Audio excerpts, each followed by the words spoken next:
Welcome to PD on the Go, the podcast that delivers bite-sized learning on communication, collaboration, and facilitation for busy teacher leaders. Tune in while you're in your car or on your lunch break or even while you're making coffees and get ready to level up your leadership skills. My name is Rebecca Hazelbeck, and I'm joined today by my colleagues from the Office of Professional Learning in Fairfax County Public Schools. Hi, I'm Mary Beth Anderson. Hi, I'm Hallie Case. And today we're discussing a topic that is foundational to any collaborative effort, and that topic is trust, and specifically how we build trust once it's been broken. And we're going to lean in today to some research from Megan Tschannen-Moran, and we'll get to see what she thinks about trust. So Hallie, tell us a little bit what you know about trust, and how do we define someone as a trustworthy person?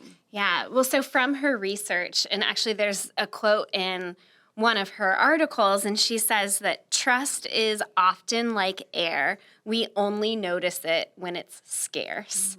And So true. it's so true, right? It's sort of like this idea that when something's missing, we notice it. And by then, that's where the repair piece needs to come into play.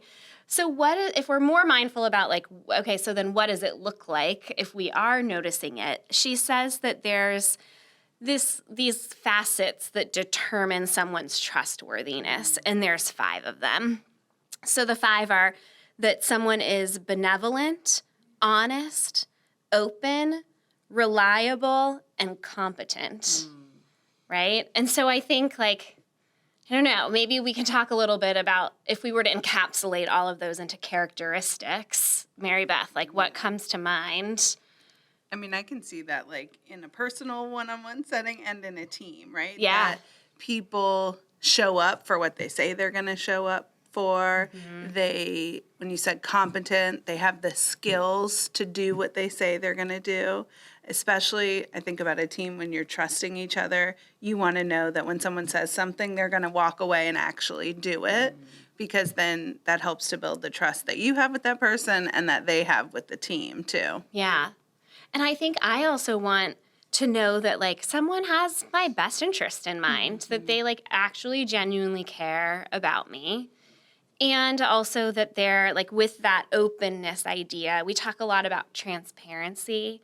And I think that really good leaders are transparent in the sense that maybe they can't tell you why a decision was made, but they're open and honest about that, right? Or just being vulnerable about sharing what you can and can't share, I think matters to me when it comes to this idea of being trusted. Yeah, and even accountable, right? You're taking accountability. I was thinking about that when you said transparent, they share why a decision would work or why it wasn't made the way other people were hoping, or maybe something went a different way and they take some accountability for that, or if a mistake is made, they take accountability for that. Mm-hmm.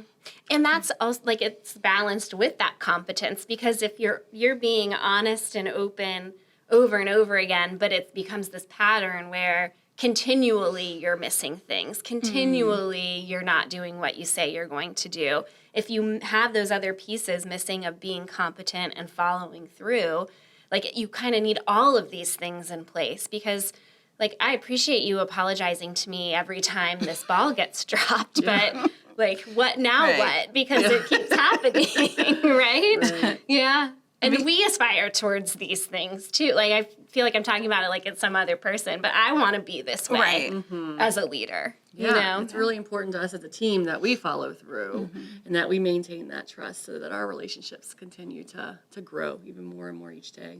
Yeah. And so we get done what we need to get done for the kids and for the teachers. The most successful teams have a high level of trust, right? True. Because when you have to tackle a complex challenge or something together, then you're able to lean on each other, to trust each other that you can get through that work.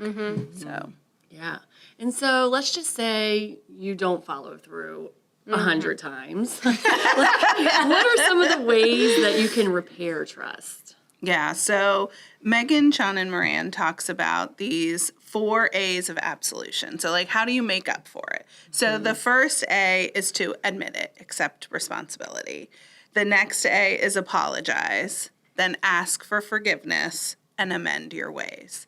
So, That is like the owning up piece of it. And then being able to change, not just saying sorry every single time, Yeah. but what do you do as an outcome or as a result of that to like Stephen Covey says, add back to the bank of trust, Yeah. right? To deposit into that bank. That's interesting that you say that, because I remember having an assistant principal, and I had already had 33 kids in my class. I got 2 new kids added to my roster, which I was fine with, but nobody even gave me a heads up about it. And when the administrator came to my room and I let her know how I felt about it, she just said she was sorry. And I'll tell you, that was the best feeling in the world. It repaired our trust, it repaired our relationship. And she never did it again. She really did amend her ways and really tried to work on that communication and improve that, so that people were aware when those types of things happened. We were ready. Yeah, and it probably Ready for helped the her in other interactions with other people too, because we can learn from a situation like that. If we break trust with someone, the relationship isn't over, but what we learn from that relationship, we can apply to other relationships too, which shows that person. Like it probably showed you that she was trustworthy because she did that in other aspects. Absolutely, it did. I think sometimes where this can get tricky is in the accept responsibility if you don't actually feel like you made a mistake or did something wrong, right? And I think that's where humility in leadership is important, and like recognizing that perception and reality could be different, and that we really have to honor people's perceptions of situations, even if we saw it differently. And maybe the apology sounds a little bit differently, and you still go through these other steps of like amending your ways.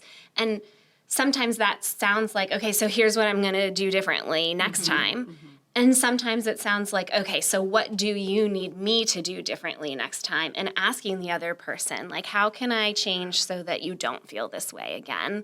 But you, even in those situations, you have to like show that you are benevolent, that you have their best interest in mind, that you really care and want to repair the trust that was broken.